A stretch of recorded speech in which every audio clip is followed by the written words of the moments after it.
চাওক পোনপ্ৰথমে মই সম্পূৰ্ণ ভাৰতবাসীক আৰু বিশেষকৈ ভাৰতীয় সেনা বাহিনীক অভিনন্দন জনাব খুজিছোঁ কাৰণ 9টা সন্ত্ৰাসবাদীৰ ঘাটিত পাকিস্তানৰ ভিতৰত আৰু পাক অকুপাইড কাশ্মীৰৰ ভিতৰত যি ধৰণে টাৰ্গেটেড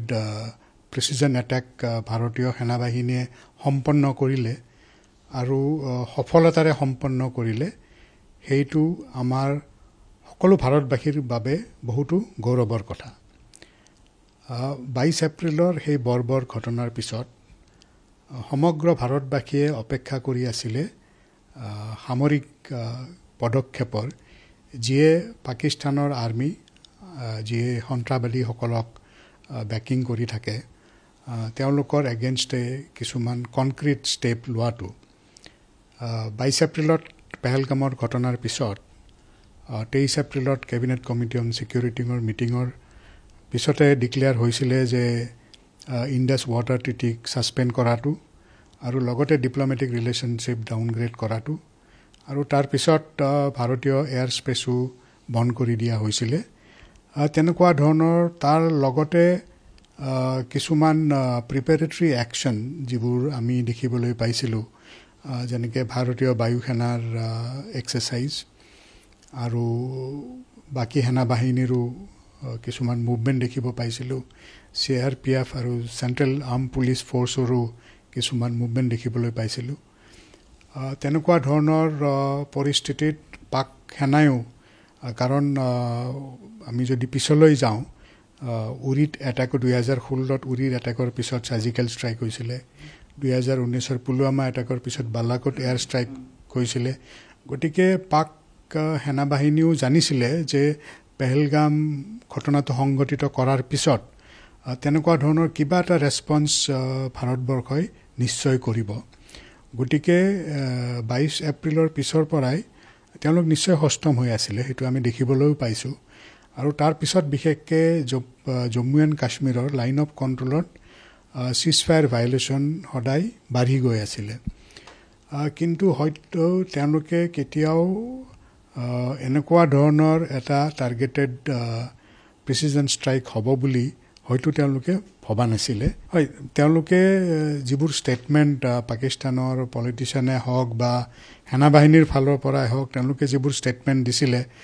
তেওঁলোকে ভাবিছিলে যে সদায় তেওঁলোকে নিউক্লিয়াৰ ব্লাফটো সদায় কৰে গতিকে তেওঁলোকে ভাবিছিলে যে নিউক্লিয়াৰ ৱেপনৰ ইউজৰ থ্ৰেটটো দিলে হয়তো ভাৰতে যেনেকুৱা ধৰণৰ এটা পদক্ষেপ নল'ব কিন্তু সেইটোৰ পিছতো ভাৰতে যিটো বলিষ্ঠ পদক্ষেপ ল'লে এই টাৰ্গেটেড কিলিং আৰু এই টাৰ্গেটেড কিলিংটোৰ দুটা বৈশিষ্ট্য আছে প্ৰথমটো হ'ল উৰিয়ে হওক বা বালাকোট এয়াৰ ষ্ট্ৰাইকে হওক সেইটো পাক অকুপাইড জম্মু এণ্ড কাশ্মীৰত সীমিত আছিলে কিন্তু এই প্ৰথমবাৰ 1971 চনৰ যুদ্ধৰ পিছত পোনপ্ৰথমবাৰ ভাৰতীয় সেনা বাহিনীয়ে পাকিস্তানৰ পাঞ্জাব যিটো মানে হাৰ্টলেণ্ড অফ পাঞ্জাব বুলি কোৱা হয়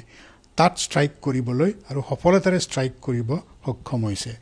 আৰু দ্বিতীয় কথাটো হ'ল বিশেষকৈ জেইছ-এ মহম্মদৰ হেডকোৱাৰ্টাৰ যিটো বহলপুৰ স্থিত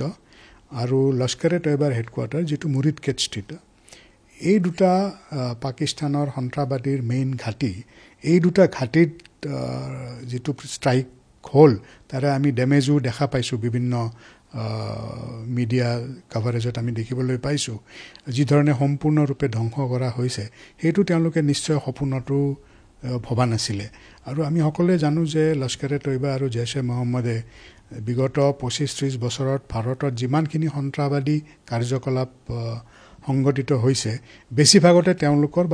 ফ্ৰণ্ট অৰ্গেনাইজেশ্যনৰ হাত আছিলে মুম্বাই এটেকে হওক বা পাৰ্লিয়ামেণ্ট এটেকে হওক পুলৱামাই হওক বা উৰি এটেকে হওক বা পেহেলগাম এটেকে হওক সকলোতে হয়তো লস্কৰ-এ তৈয়বা নহ'লে জেইছ-এ মহম্মদৰ হাত আছিলে গতিকে তেওঁলোকৰ যিটো মেইন নাৰ্ভ চেণ্টাৰ মুৰিদকে লস্কৰ-এ তৈয়বাৰ আৰু বহলপুৰ হ'ল জেইছ-এ মহম্মদৰ য'ত তেওঁলোকৰ নতুন ৰিক্ৰুটক ইণ্ডক্ট্ৰিনেট কৰি তাৰপিছত ট্ৰেইনিং কৰি ভাৰত বিৰোধী কাৰ্যকলাপত অংশগ্ৰহণ কৰিবলৈ ইনফিল্ট্ৰেট কৰি পঠাই দিয়া হয় সেই নাৰ্ভ চেণ্টাৰবিলাকত আমি এটেক কৰিবলৈ সক্ষম হ'লোঁ নিশ্চয় এটাটো তেওঁলোকে পেহেলগাম এটেকৰ পিছতো পাকিস্তানে মানি লোৱা নাছিলে যে সন্ত্ৰাসবাদী যিবোৰে পেহেলগাম কাণ্ডটো সংগঠিত কৰিলে তেওঁলোকৰ লগত পাকিস্তানৰ কিবা ৰিলেশ্যনশ্বিপ আছে বুলি সেইটো তেওঁলোকে কেতিয়াও মানি নোলোৱা নাই আগতেও মানি লোৱা নাই উৰিয়ে হওক বা বালাকোটে পুলৱামাই হওক কেতিয়াও তেওঁলোকে মানি লোৱা নাই কিন্তু আমাৰ দেশৰ হিচাপত আমাৰ যথেষ্টখিনি প্ৰমাণ আছে আৰু যিহেতু এই টেৰৰিষ্ট কেম্পকেইটাত যেনেকৈ আপুনি কৈছে টেৰৰিষ্ট কেম্পকেইটাত এটেক কৰাৰ পিছত যিটো আমি দেখিবলৈ পালোঁ যে সকলোৱে মানি লৈছে এইটো কেইদিনমান আগতে ইভেন পাকিস্তানৰ ডিফেন্স মিনিষ্টাৰেও মানি লৈছিলে যে they did all the dirty work আৰু তেনেকৈ তেওঁলোকে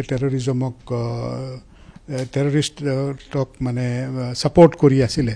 গতিকে তেনেকুৱা ধৰণৰ একশ্যন লোৱাৰ পিছতো যে আন্তঃৰাষ্ট্ৰীয় প্ৰেক্ষাপটত তেওঁলোকৰ টেৰৰিজমৰ ওপৰত terrorism is a state policy সেইটো মানে তেওঁলোকে ষ্টেট পলিচি হিচাপে ফ'ল' কৰে টেৰৰিজম ছাপৰ্ট তাত যদি আৰু ইয়াতকৈ বেছি আৰু কি প্ৰমাণ লাগিব সেইটো মই ভাবিব নোৱাৰোঁ এইটো নিশ্চয় প্ৰথম কথা হ'ল সাংবাদিক মেলখনত যিটো নাৰী শক্তি যিটো প্ৰতিপন্ন কৰিলে তাত দুগৰাকী আৰ্মি আৰু এয়াৰ ফ'ৰ্চৰ লেডি অফিচাৰে